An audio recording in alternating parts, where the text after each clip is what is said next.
ഇറാനുമായി ചർച്ചകൾ നടക്കുന്ന സാഹചര്യത്തിൽ ഇറാനിയൻ പവർ പ്ലാന്റുകൾക്കും ഊർജ അടിസ്ഥാന സൗകര്യങ്ങൾക്കുമെതിരായ എല്ലാ സൈനിക നടപടികളും 10 ദിവസത്തേക്ക് നിർത്തിവെക്കുന്നതായി അമേരിക്കൻ പ്രസിഡന്റ് ഡൊണാൾഡ് ട്രംപ്.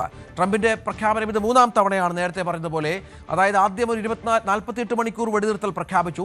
അതിനുശേഷം 5 ദിവസത്തെ വെടിനിർത്തലായി. ഇത് രണ്ടും ലംഘിക്കപ്പെട്ടു.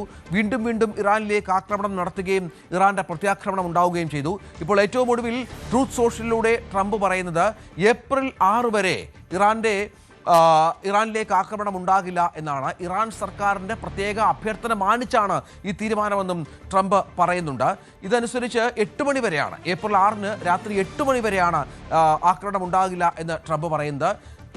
ഇറാനുമായുള്ള ചർച്ചകൾ മികച്ച നിലയിലാണ് എന്ന് ട്രംപ് പറയുന്നുണ്ട്. ഇതിനിടയിൽ ചില എണ്ണക്കപ്പലുകൾ ഹോർമുസിലൂടെ കടത്തിവിടാൻ 10ഓളം എണ്ണക്കപ്പലുകൾ കടത്തിവിടാൻ ഇറാൻ സമ്മതിച്ചതിനെ ഒരു വലിയ സമ്മാനം എന്ന രീതിയിലാണ് പ്രസിഡന്റ് ട്രംപ് വിശേഷിപ്പിച്ചത്.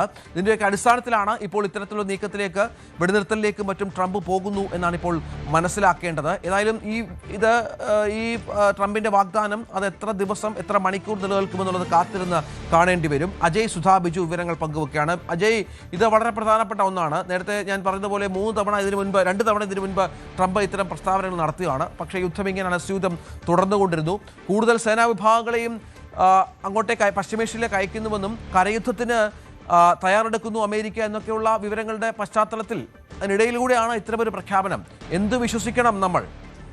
ഇപ്പോൾ ഒന്നും തന്നെ നമുക്ക് പ്രവചിക്കാൻ പറ്റാത്ത സാഹചര്യം തന്നെയാണ്. ഇതിനു മുൻപേ ട്രംപ് 2 തവണ വെടിനിർത്തൽ പ്രഖ്യാപിച്ചപ്പോഴും പശ്ചിമേഷ്യയിൽ സംഘർഷങ്ങൾ അതിരൂക്ഷമായി തന്നെ തുടർന്നിരുന്നു. അമേരിക്കയുടെ ഭാഗത്ത് നിന്ന് പ്രത്യേക ഇടപെടലുകളൊന്നും ഉണ്ടായില്ലെങ്കിൽ പോലും ഇറാനും അതുപോലെ ഇസ്രായേലിനും ഇടയിലുള്ള പോരാട്ടങ്ങൾ അത് തുടർന്നുകൊണ്ടിരുന്നു. ഇസ്രായേലിനുള്ളിലെ പ്രധാനപ്പെട്ട നഗരങ്ങൾ വരെ, ഇസ്രായേലിനുള്ള ആണവ നിലയങ്ങൾ കേന്ദ്രീകരിച്ച് തന്നെ ഇറാൻ ആക്രമണം നടത്തുന്ന സാഹചര്യമുണ്ടായിരുന്നു. ഇറാനുള്ളിലെ ബോഷേർ ആണവ നിലയത്തിലേക്കുള്ള ആക്രമണം, അതുപോലെ തന്നെ തെക്കൻ ലെബനനിലേക്കുള്ള ആക്രമണം, പിന്നെ ഇന്നലെ അബുദാബിയിലടക്കം 2 പേർ കൊല്ലപ്പെടുന്ന സ്ഥിതിയുണ്ടായി. ഇത്തരത്തിൽ പശ്ചിമേഷ്യയിൽ ഒട്ടാകെയുള്ള ആക്രമണങ്ങൾ കടുത്ത രീതിയിൽ തന്നെ കഴിഞ്ഞ ദിവസങ്ങളിൽ ഈ വെടിനിർത്തൽ പ്രഖ്യാപിച്ച സാഹചര്യത്തിലും തുടർന്നുകൊണ്ടിരുന്നു. ഇപ്പോൾ അമേരിക്ക നിലവിൽ വ്യക്തമാക്കിയിരിക്കുന്നത് 10 ദിവസം ഇറാന്റെ ഊർജ ആണവ നിലയങ്ങളെ ആക്രമിക്കില്ല, 10 ദിവസത്തേക്ക് അമേരിക്ക വെടിനിർത്തൽ പ്രഖ്യാപിക്കുന്നു എന്നാണ്. ട്രംപാണ് ഇത് സംബന്ധിച്ച് ട്രൂത്ത് സോഷ്യൽ വഴി ഒരു പോസ്റ്റ് പങ്കുവച്ചത്. ഏപ്രിൽ 6 രാത്രി 8 മണി വരെയാണ് ഈ ഒരു സമയപരിധി അമേരിക്ക പ്രഖ്യാപിച്ചിരിക്കുന്നത്. ഈസ്റ്റേൺ ടൈം അനുസരിച്ചാണ് ഈ ടൈം. ഇന്ത്യൻ സമയത്തിലേക്ക് വരുമ്പോൾ ഏപ്രിൽ 7 പുലർച്ചെ 5:30 വരെയാണ് അമേരിക്കയുടെ വെടിനിർത്തൽ എന്ന് പറയുന്നത്. അപ്പോൾ ഇത് ഇറാന്റെ പ്രത്യേക അഭ്യർത്ഥനയെ മാനിച്ചുകൊണ്ടാണ് US ഈ തീരുമാനമെടുത്തതെന്നും ട്രംപ് പറയുന്നുണ്ട്. അതായത് US ഇത്തരത്തിലൊരു ആവശ്യം മുന്നോട്ട് വെച്ചതല്ല.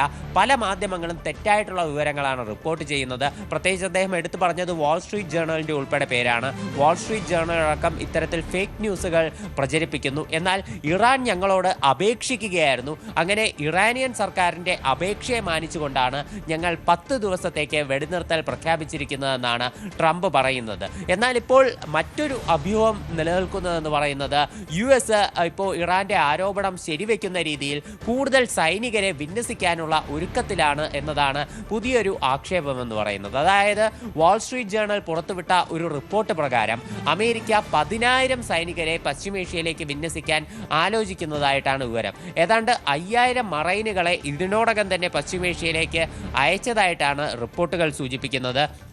അതുപോലെ 2,000 പാരാട്രൂപ്പേഴ്സും 82 എയർബോൺ ഡിവിഷനിലെ ഉദ്യോഗസ്ഥരെയും പശ്ചിമേഷ്യയിലേക്ക് ഉടൻ തന്നെ അയക്കും എന്നും ഈ വാൾ സ്ട്രീറ്റ് ജേർണൽ പുറത്തുവിട്ട റിപ്പോർട്ടിൽ സൂചിപ്പിക്കുന്നുണ്ട്. അപ്പോൾ ഇത്തരത്തിൽ 10,000 സൈനികരെ കൂടി പശ്ചിമേഷ്യയിലേക്ക് അയച്ച് വേണമെങ്കിൽ ഒരു കരയുദ്ധത്തിന് കൂടി സന്നദ്ധമായിട്ടാണ് അമേരിക്കയുടെ മുന്നോട്ടുള്ള പോക്ക് എന്നതാണ് നിലവിലെ ഒരു വിവരങ്ങൾ എന്ന് പറയുന്നത്. അതായത് ഇറാൻ ആദ്യം പറഞ്ഞ ആ ഒരു വാദം അത് ശരിവെക്കുന്ന രീതിയിലാണ് നിലവിലെ ഈ വാൾ സ്ട്രീറ്റ് ജേർണൽ പുറത്തുവിട്ട റിപ്പോർട്ടെന്ന് നമുക്ക് കാണാൻ സാധിക്കും. ആദ്യം ഇറാൻ പറഞ്ഞത് US ഇപ്പോൾ വെടിനിർത്തൽ എന്നുള്ള ആവശ്യം മുന്നോട്ട് വയ്ക്കുന്നത് ഇത്തരത്തിൽ കൂടുതൽ സൈനികരെ വിന്യസിക്കാനും അവരുടെ യുദ്ധ തന്ത്രങ്ങൾ മാറ്റാനും അതുപോലെ ഈ എണ്ണ വില നിയന്ത്രിക്കാനും വേണ്ടിയിട്ടാണ് ഇത്തരം കാര്യങ്ങൾ അമേരിക്ക ചെയ്യുന്നതെന്നാണ് ഇപ്പോൾ ഇറാൻ നേരത്തെ പറഞ്ഞത്. ഏതാണ്ട് അത് ശരിവെക്കുന്ന രീതിയിലുള്ള കാര്യങ്ങളാണ് നിലവിൽ സംഭവിച്ചുകൊണ്ടിരിക്കുന്നത്. ട്രംപിൻ്റെ ഈ പുതിയ പ്രഖ്യാപനത്തിന് പിന്നാലെ ക്രൂഡ് ഓയിൽ വിലയിലും കുറവ് രേഖപ്പെടുത്തിയിട്ടുണ്ട്. കഴിഞ്ഞ ദിവസങ്ങളിലെല്ലാം ക്രമാതീതമായി ഈ ആക്രമണങ്ങൾ വർദ്ധിക്കുന്ന സാഹചര്യത്തിൽ ക്രൂഡ് ഓയിൽ വില ഉയർന്നിരുന്നു. ഇപ്പോൾ നിലവിൽ $106 ബ്രന്റ് ക്രൂഡ് ഓയിലിന്റെ വിലയായി റിപ്പോർട്ട് ചെയ്യുന്നത്. കൂടുതൽ വാർത്തകൾക്ക് news 18 Keralam YouTube channel subscribe ചെയ്യുക.